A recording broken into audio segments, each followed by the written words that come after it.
The third approach is the attraction approach. Magnetic marketing is a marriage of metaphysical concepts about attraction and magnetism. People, if this is new to them in any way, they may have noticed The Secret, Rhonda Byrne's thing. It's now about 4 or 5 years old, but you can still find a whole pile of them in the bookstores, and they were on Oprah and all that. That's not new, it's like turn of the century. There are people from turn of the century like Edmund Shaftesbury, Emmett Fox. They are the generation who then gave us Napoleon Hill, and behind that Norman Vincent Peale. So there is a genealogy to this concept of magnetism. How do you attract people, opportunity, wealth, etc. to you, making yourself magnetic to them? So it's a marriage of that with very practical direct response strategies that are designed to do the same thing.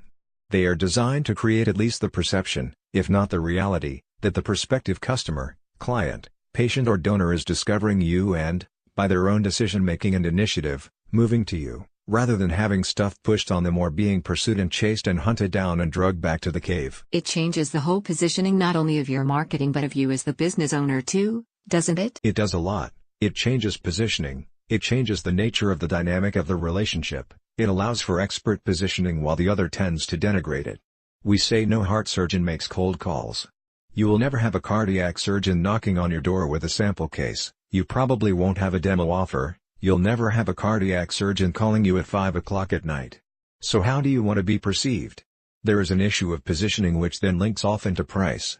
Price resistance and price elasticity goes up and down based on the dynamic of the relationship.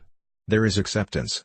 Again, if you use the cardiac surgeon analogy, if he says to you today, Blanca, look, see this. Lie down, you've got to get into the operatory and we've got to put in a stent. 9 out of 10 people strip naked, jump on the cart and say, let's go.